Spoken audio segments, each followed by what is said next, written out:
ကျွန်တော်ဒီနေ့ပြောမယ့်ဟာတော့ one AI video generator အကြောင်းပြောမှာဖြစ်ပါတယ်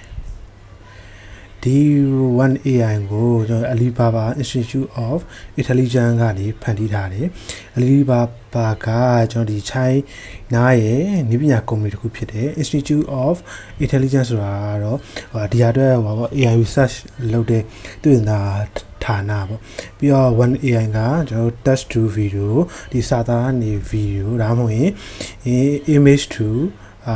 video ဓာတ်ပုံကနေ video ကိုပြောင်းလဲပေးနိုင်တယ်ပြီးတော့သူ့ open source model အဖြစ်ပေးထားတယ်ပြောရင်ဒါသူ့ရဲ့ code တွေကိုလူတိုင်း free download လုပ်လို့ရတယ်ဒါဟို developer တွေဘာတွေအတွက်ပေါ့သူ့ရဲ့ code တွေကိုလုပ်ချင်ကျွန်တော်ဒီ GitHub တို့ Hugging Face တို့မှာသွား download လုပ်ရတယ်ပြီးတော့ one AI ကကျွန်တော် version 3ခုထွက်ခဲ့တယ်ပထမဆုံး version ဖြစ်တဲ့ 1.2.1 ကိုနောက်25ခုနှစ်ဟိုအစောပိုင်းလောက်ကထွက်ခဲ့တယ်အဲ့တော့30 fps နဲ့6 second video ထုတ်လို့ရတယ်အဲ့ 2.1 version ကို open source အဖြစ်ကျွန်တော်သူတို့ပေးခဲ့တယ်ပြီးတော့ဒုတိယ version ကတော့ 1.2 ပေါ့ဒီ version မှာတော့ကျွန်တော်ဒီ cinematic quality ပိုကောင်းလာတယ် cinematic quality ဆိုတာလို့ပေါ့တော့ရုပ်ရှင်အဆင့်ကြီးအရေးသွေးကိုပြောတာပါပြီးတော့ app version မှာcamera movement တွေပိုကောင်းလာတယ်ပြီးတော့ resolution ရတယ် app version မှာတော့ 720p အထိရတာပေါ့ပြီးတော့အခုနောက်ဆုံး version ကတော့ 1.2.5 အဲ့ဖြစ်တယ်ဒီ 2.5 version ကအရင်လစက်တင်ဘာ23 24 ဇန်နဝါရီလောက်မှာထွက်လာပေါ့ဒီနောက် latest version မှာဆိုကျွန်တော် video duration က10 second ထိရလာ10 second ထိရလာတယ်ပြီးတော့ video resolution ကလည်း 1080p ထိရလာတယ်ပေါ့ပြီးတော့ဒီ latest version မှာကျွန်တော် audio visual sync ရလာတယ်ဗောဒါဘာပြောချင်တာဆိုတော့ဒီအတန်နဲ့ video တွေကရုပ်တွေကညီွားရဗောအထူးသဖြင့်ဒီနှကန်းလှုပ်ရှားမှုတွေကအတန်နဲ့ပူပြီးတော့ကန့်ညီမှုရှိသွားတာဗောပြီးတော့ one AI ကကျွန်တော် multi model architecture ဗောဒီ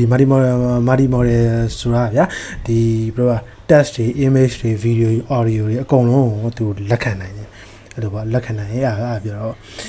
ပြီးတော့ဒီ one AI ရဲ့အဓိက feature တွေက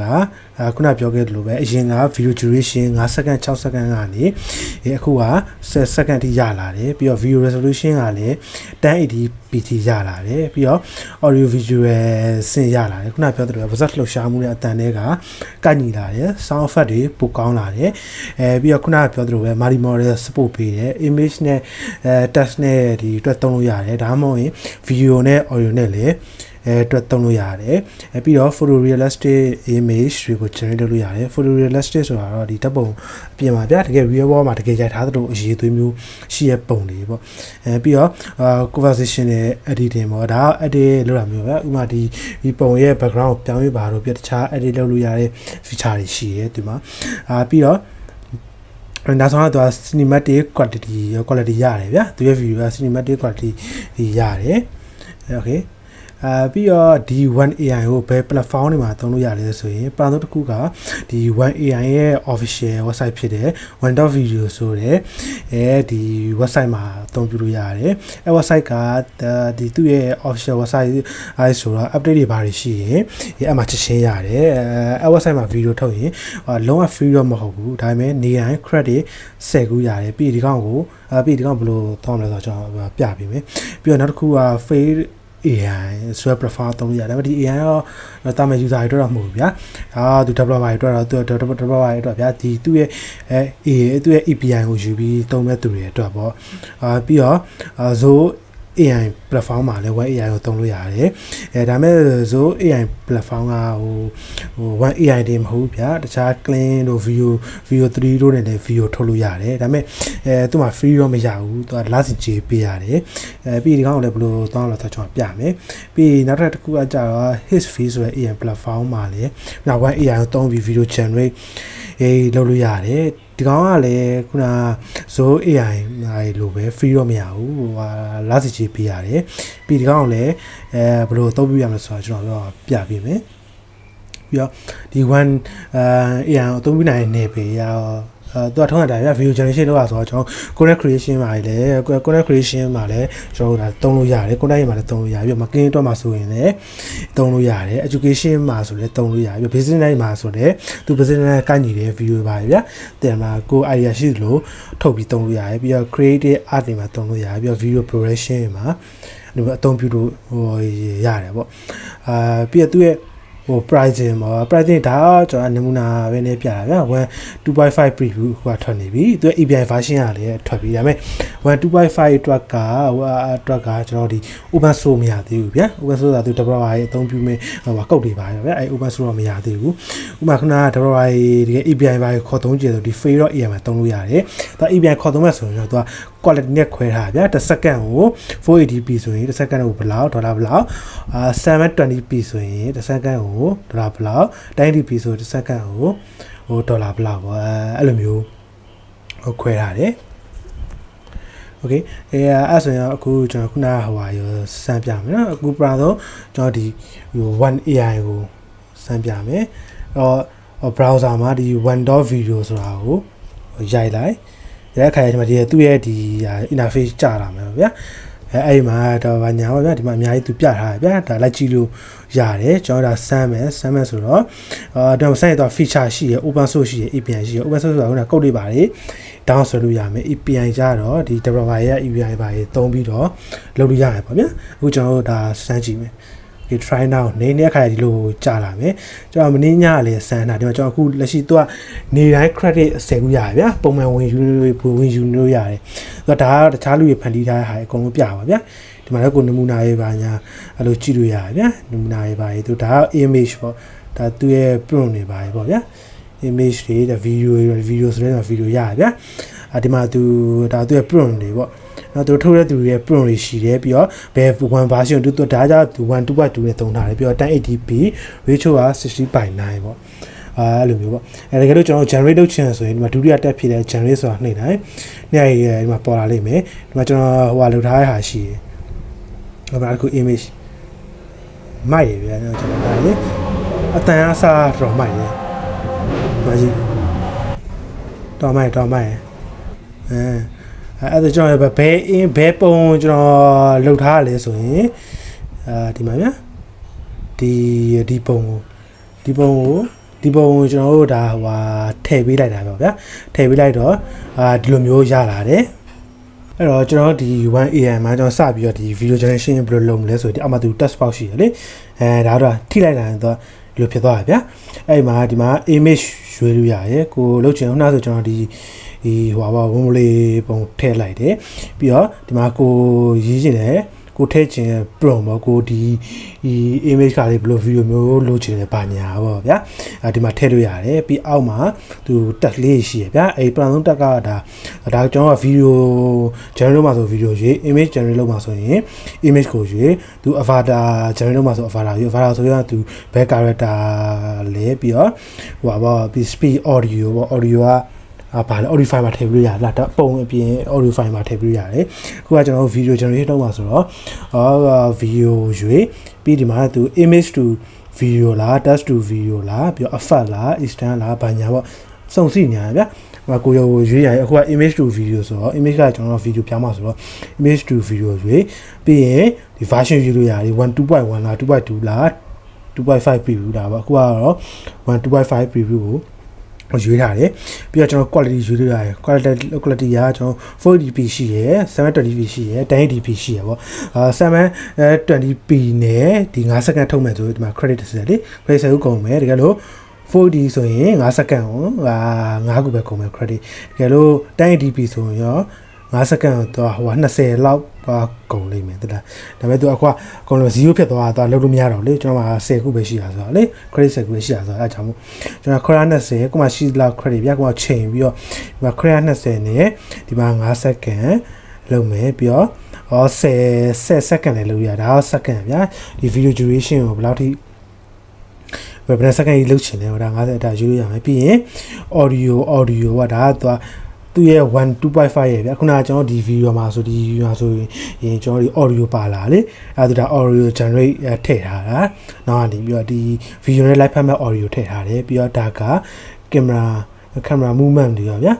ဟာ left ကလား right ကလားဒီမှာ share ရတာရွေးလို့ရတယ်မျိုးရွေးချင်လို့နှိပ်တိုင်းအော်ပေါ်လာတယ်လေအဲ့လိုမျိုးဖြတ်ချင်တဲ့ဒါကိုလို့ဒါ camera movement ကြီးပြီးတော့ဒါ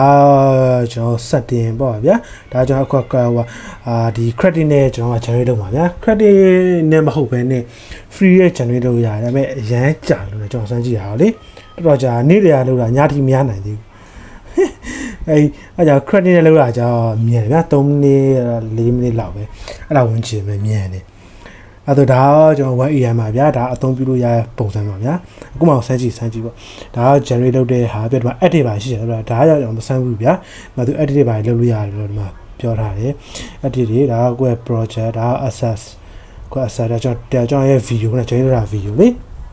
ဒါပေါ့ဒါ 1AI ကိုအသုံးပြုရဲ့ပုံမှန်ဗျာခုမှတော့စမ်းကြည့်ပေါ့ okay အဲ့ဒါအခုကနောက်တစ်ခုဖြစ်တဲ့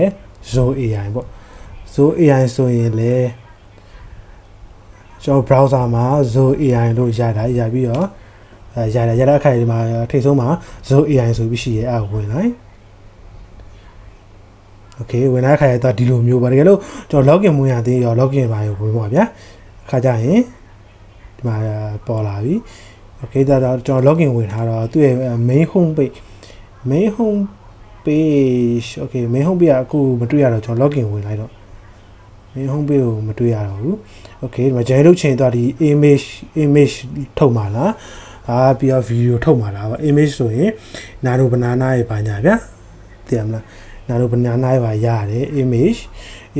ပြီးတော့ဒါ video ဒီဆို text to video လား image to video လားပေါ့ပြီးတော့ဘယ် model သုံးပါလဲကျွန်တော်က 1.2.5 တခြားလည်းသုံးလို့ရတယ်ဒီမှာကျတော့ all-in-one AI platform ဆိုတော့လေကျွန်တော် clean 2.5 turbo လည်းသုံးလို့ရတယ်video 3လို့လည်း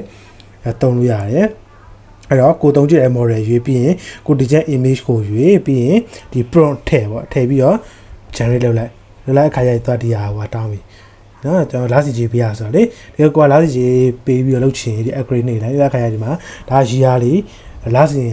ရင်ဒီမှာတစ်လကို$8တလားကို credit 9000ရမယ် image နဲ့ဆိုရင် image 300ထုတ်လို့ရတယ်ပြီးတော့ SD တော့ HD တော့မရဘူးဒီ package ကလေ HD တော့မရဘူးတော့ SD ပဲရမယ်ပြီးတော့ဘာညာပေါ့ဗျာပြီးတော့ဒီတစ်လားကို$20တန်ကြတော့$2900ရမယ် credit လောက် credit $2900ရမယ် image ပေါင်း900ပေါ့ဒီတန်ဖိုးอ่ะဒီ credit တန်ဖိုး image ပေါင်း900အထိထုတ်လို့ရပြီးတော့ video ကလည်း low quality ရော HD quality ရောရမှာပေါ့ဒါပါဗျာ okay ကျွန်တော်ဒါလည်းစမ်းလို့ရတာပေါ့ဗျာတကယ်လို့ကိုဒီဒီ last CG ပေးပြီးဘာညာပေါ့ဒါကတခြားလူတွေစမ်းထားတဲ့ဟာပေါ့ဗျာသိရမလား okay ဒါ edit နေဒါ edit တွေပါလုပ်လို့ရဒီနေရာလေကိုဒီ image တွေပါတင်ပြီးတော့လေကျွန်တော်မစမ်းဘူးဒါစမ်းချင်ရောစမ်းပါကျွန်တော်က free plan okay free plan မှာဆိုရင် okay ကျွန်တော်ဒီမှာ100ရှိတယ်100 credit ကျွန်တော်ရှိတယ်စကြင်အဲ့ဒါဘာလို့သုံးလို့မရလဲမသိဘူး okay ဘာလို့သုံးလို့မရတော့ဝယ်ခိုင်းနေတော့ okay မရဝယ်ခိုင်းမရဝယ်ရမှာဝယ်မှပဲရမှာအဲ့ကြောင့်ဒီကောင်ကို free မရဘူး okay ဒါတော့ Zoom AI ပေါ့ okay အခုဒါကျွန်တော် History ဆိုတဲ့ AI platform ပါဗျာကျွန်တော်ဒီ browser မှာ History ဆိုတာကိုရိုက်လိုက်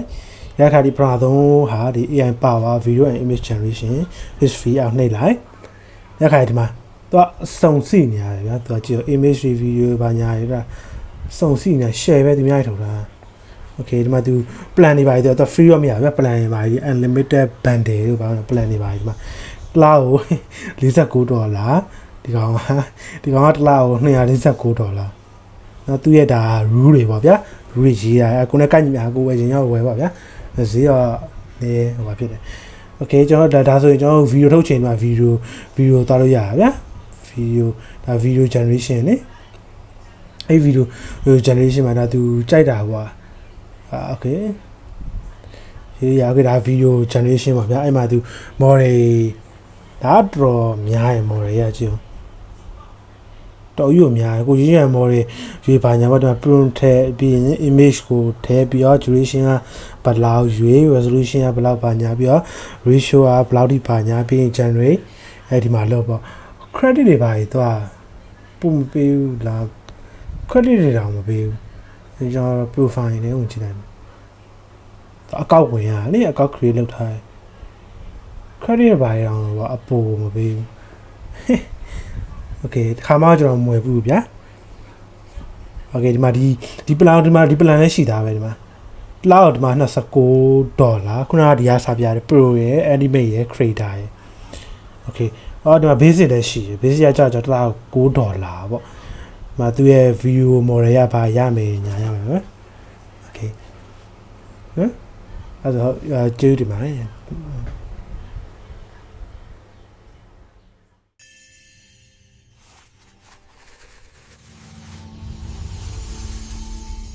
Thanks for watching.